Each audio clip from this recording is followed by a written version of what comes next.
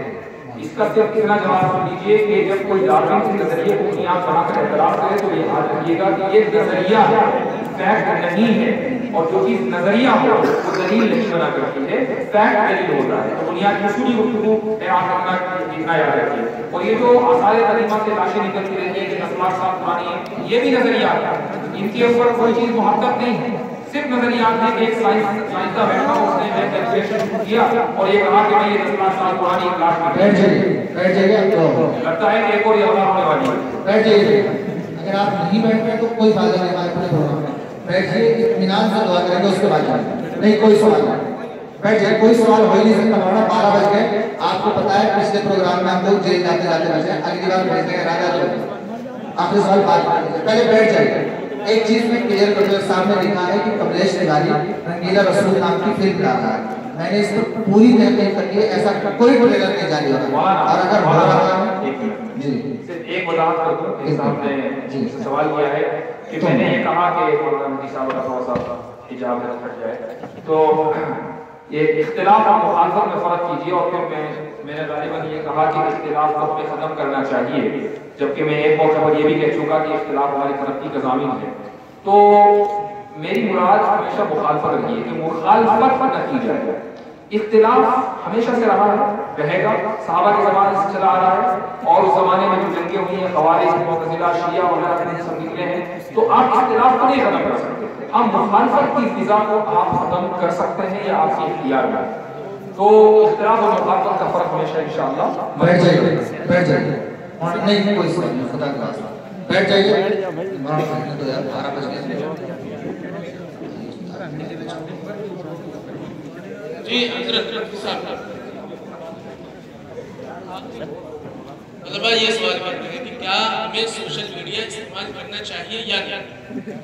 پڑھنے والے پر نہیں، اور جو نہیں پڑھتا ہے نہیں، سب کو کرنا چاہیے، لیکن مثبت کرنا چاہیے اور لمیٹڈ کرنا چاہیے. ایسا نہیں کہ آپ مستقل فون پر لگے رہیں، مستقل آپ واٹس ایپ کرتے رہیں اور یا فیس بک پہ ہی چنتے رہیں، ایسا نہیں. بلکہ جب موقع لگے کہ ایسا ہے کہ مثلاً آپ کسی چائے خانے میں گئے، وہاں آپ نے چائے پی لی تو اس وقت آپ نے ایک ٹویٹ بھی کر دی، آپ نے فیس بک پوسٹ پڑھ لی. بیٹھ جائیے. اب تو بیٹھ جاؤ میرا، ورنہ لوگ کہیں گے کہ محمود جو پروگرام کراتا ہے آخر بیکار ہو جاتا ہے، اگلی بار کوئی نہیں آتا. بیٹھ رہے ہو نہیں بیٹھ رہے؟ بیٹھ جاؤ یار، دعا ہوگی اس کے بعد جائیں گے. بیٹھ جاؤ. کم سے کم میرا نام تو نہ ڈوبو. مجھے پتا ہے کہ کچھ ناراض ہے، اگلی بار ناراضگی دور کر دوں گا. میں یہیں آپ یہیں پر بیٹھ جاؤ. بالکل جواب دے رہا ہوں میں. ایک آخری بات، مولانا بیٹھ جاؤ. مولانا 12 بج گئے ہیں میرے بھائی، 11 بجے تک کی اجازت ہے. کیوں جیل ڈلوانے کے پیچھے پڑے ہوئے مجھے؟ اس سے پہلے اتنا ہنگامہ اخبار انہوں نے کم کیا. انہوں نے کہا کہ رنگیلا رسول فلم آ رہی ہے، ایسی کوئی فلم نہیں آ رہی. یہاں کے MLA صاحب جو ہیں ان سے بات ہوئی، جتنے لوگ ہیں، جتنی کوششیں ہم نے پچھلے ہفتے کی، ایسی کوئی فلم نہیں آ رہی. اگر آتی تو اب تک آپ اس پر اپنائے مدارس کا ریئیکشن دیکھ چکے ہوتے. دوسری چیز، ملیالم فلم میں جو گانا آیا ونکنگ آئی، طاہر بھائی آپ موجود ہیں، سب سے پہلے انہوں نے یہ بات اٹھائی تھی کہ ونکنگ آئی میں ایک منقبت ہے حضرت خدیجہ کے حوالے سے، اس پر کام شروع ہو گیا ہے. 4 FIR بھی ہو چکی ہے، دیوبند میں بھی قریب FIR ہو جائے گی. آپ مطمئن رہیے، ایسے تمام چیزوں پر اپنا مدارس کی نظر ہے. ہم کوئی ایسا کام نہیں ہونے دیں گے. مفتی صاحب دعا کراتے ہیں، مفتی صاحب دعا کراتے ہیں.